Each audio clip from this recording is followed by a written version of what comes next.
The service is one of the biggest components of a CX strategy, right? Before we get down that path, because I definitely want to go into the components of how we build basically a plan. And I think that's a good kind of segue, is that you got to build a business plan, is your perspective that came out of our last conversation. Like a CEO builds a business plan for the business itself, you're talking about creating a business plan for the contact center. And that's really unique. And I love it, but I'd love to hear a little bit more about what you're thinking and what's behind that. Definitely. I guess I will refer to what you mentioned earlier, which is we need to start with ourselves. So right now, one of your main stakeholders is the board or the CEO, someone with the authority and power to take a decision, approve the budget, so on and so forth. So in order for you to be able to get their buy-in, you need simply to think like them. And just like you say, you relate your KPIs to the company's KPI. So things like you need to have for your own department, the contact center, you need to have your own vision, your own strategy, your own long-term value. What value are you bringing to the table?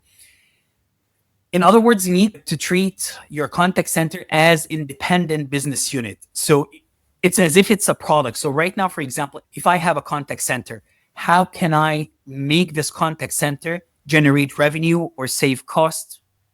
And again, it comes in so many different packages, techniques, workflows.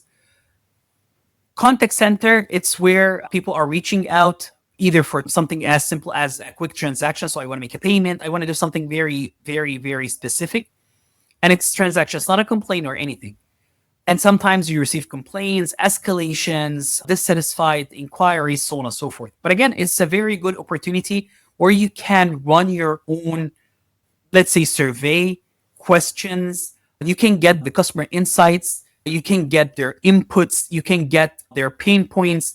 If you even want to launch a new product from scratch, you have a huge pool of users that they can actually tell you, you know what, I would love to buy this because it would help me with that. No, I would like to buy this, but you need to do these tweaks here and there.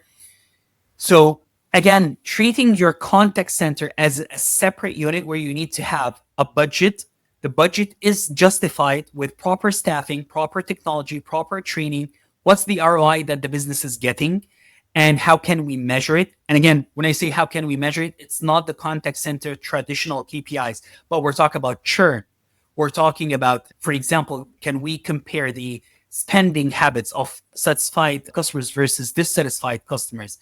You need to create your own metrics and KPI that, again, you can relate what you are doing on the day-to-day to what the CEO is looking for.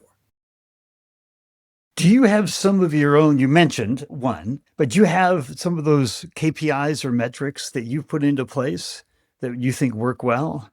Definitely. I guess the churn is the best one because a customer can leave for so many different reasons, like whether better offer, bad service. If you manage to minimize the churn and track it, I guess that's one of the very key KPIs for any company, because when you lose a customer, you don't just lose the customer, but you lose their friends, their family. If they didn't join from the very first beginning, it's fine. It's happy. I'm not going to have everyone as my customer. But if they used to be your customer and then they left it, they have a reason.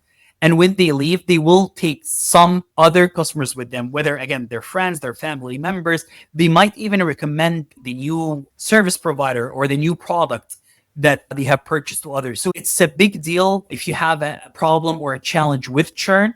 And if you can minimize your churn, I guess that would be like the cornerstone for your achievement as a contact center leader.